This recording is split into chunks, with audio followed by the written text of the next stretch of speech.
And I have finished working. It was lovely. There's a little kid. He is just, I mean, they're all snot coming out their noses and stuff, but just adorable. They're so adorable. Anyway, so I was going to talk about me and my best bestie. Don't be upset, bestie. Ghost whisperer. He's still my bestie. And so me and the dude.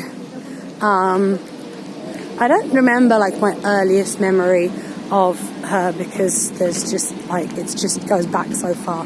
I do remember we used to have this scrapbook, and her mum didn't want us to use scissors, which, you know, as a parent now I kind of understand, but she didn't want us to use scissors, but we wanted, so we in secret we would get we had this scrapbook that we would cut just pictures of magazines out of. I mean, like, you know, random things like food and toys and whatever. I don't even remember, but we would like find magazines and we would cut out pictures that we liked, and we would stick them in this scrapbook in one of the rooms in her house. It was like one of the front bedrooms. I had this glue, which we used to call the never-ending glue because it never ended. It was one of those, in those kind of plasticky, orangey brown transparent bottles with a kind of rubbery, orangey brown lid with like a slit.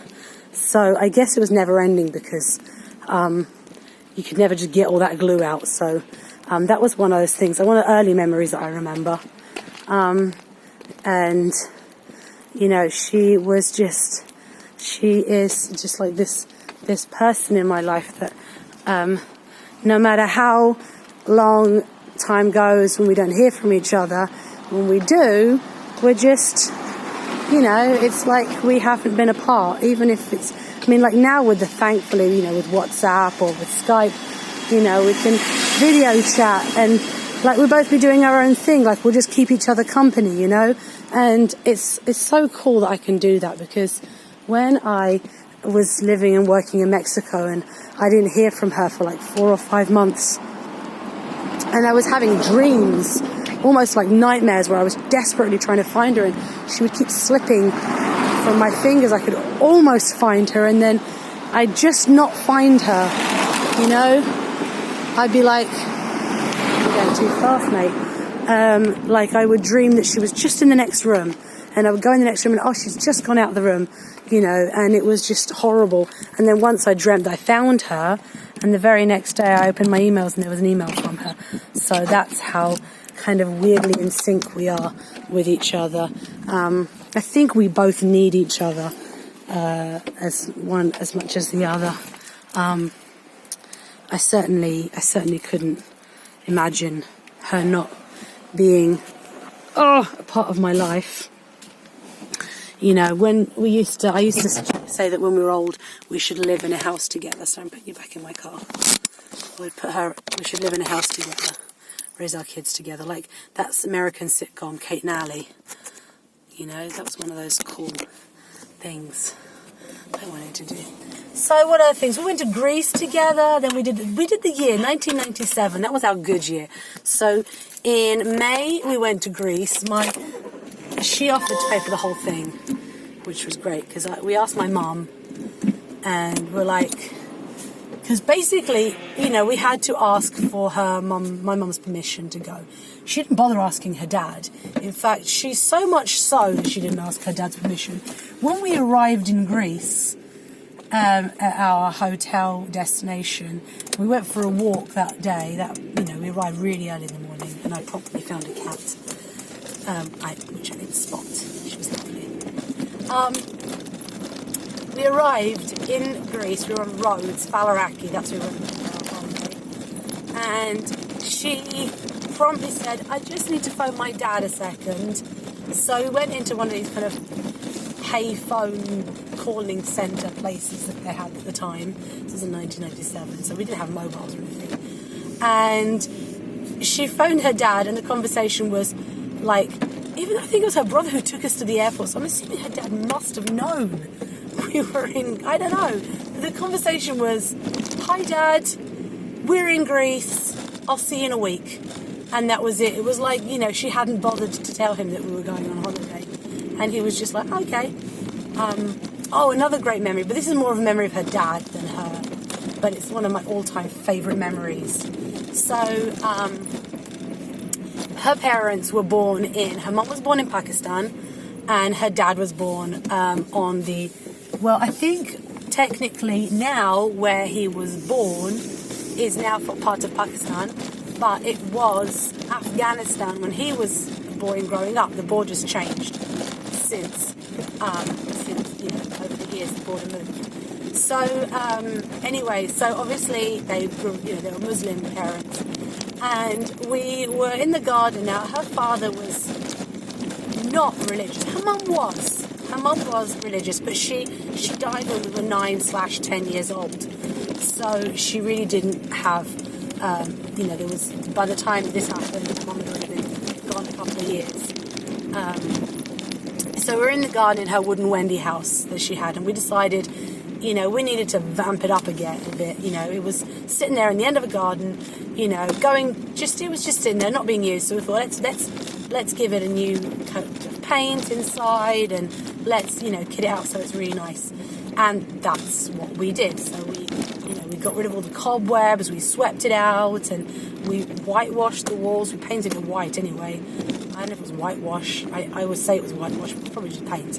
Anyway, we painted the walls white, and we made it look really nice. So we decided it needed a carpet.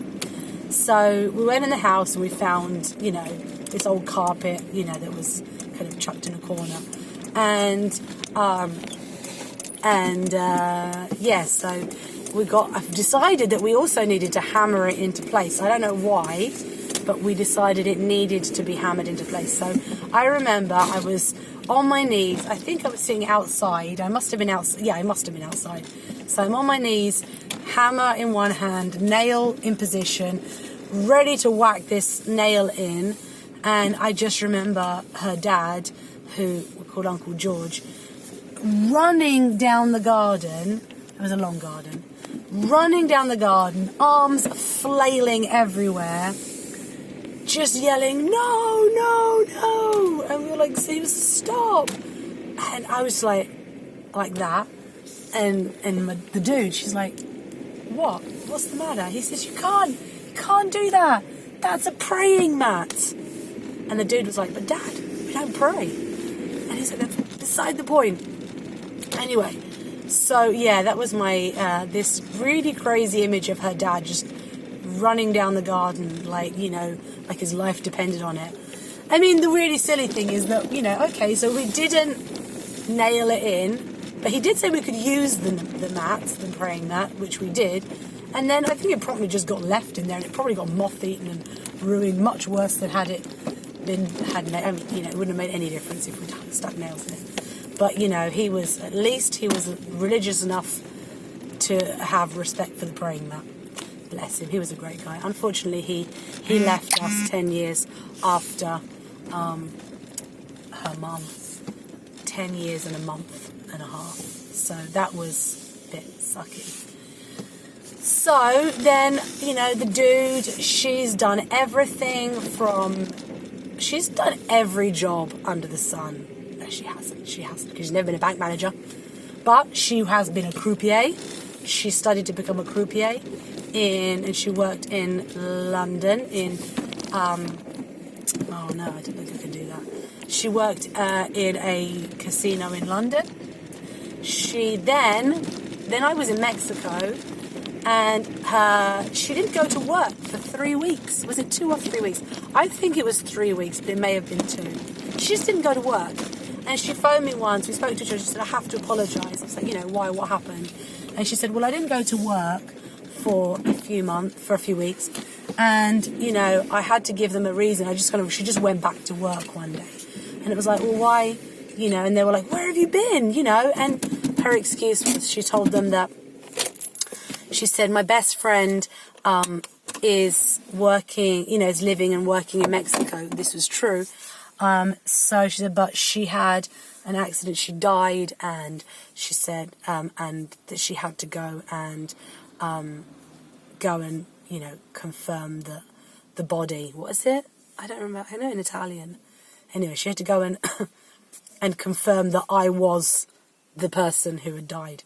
So they were like, "Oh, I'm so sorry," and so she just got to go back to work again. I mean, that's the weirdest excuse. I thought it was funny, so I'm not even like offended by that. You know, big ups to thinking up some crazy ass excuse like that. So let's get out of the car. We're gonna walk to the bank now.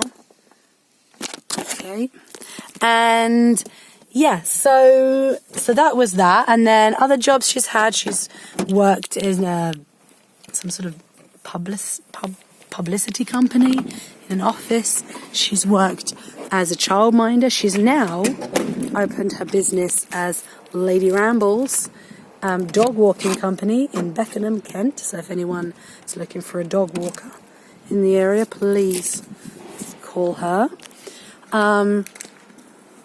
So what else has she done? I can't remember now, but she's done other stuff. She's done other jobs. I've just taught English. I've travelled a bit and just taught English. But she's just the best. I'm trying to think of other amusing stories. There's one about our mums. Well, my mum famously couldn't drive. She did her driving test and theory and stuff. Well, she did a driving test over 25 times and never passed the exam. This was both in England and in Italy. And the theory didn't even come into play in England until 1996, June 96. And so her mum and my mum decided, they had thought up the idea that maybe her mum would do the driving test for my mum. My mum's Italian and her mum is from Pakistan. And I really feel like just the name would have given it away. Just the whole kind of darker skin and I don't know. Anyway, so thankfully they decided not to do that because heaven knows I would have probably died in some horrific car crash if they had. Because that was way before she'd even gotten as far as 26. 25, 26 exams. So, she was just... So we grew up with these quirky mothers for a bit. And anyway, she's just great. She's got a daughter now, a teenage daughter, who is just, like, so smart. She's so smart. It's like, I'm just walking through, like, so many people right now. So many people, they're all looking at me. Anyway, so she has this really smart child, and it's really weird because her daughter's like 15, and it feels like she is older than us. She's certainly wiser than us. She knows all about politics and, and how things work in the world, and maths and science and things. And I feel like, so if we have a question, we can ask her, because her daughter is infinitely wiser than I am. And I feel like probably infinitely wiser than her mum, too. She's also a screenplay writer, not her daughter, the dude. She's written a fantastic, and it won a competition, a short movie called Between the Lions, and she's done other ones. So anyway, I have to go because I'm at the bank now. But I love you, dude. Happy birthday. You're the best.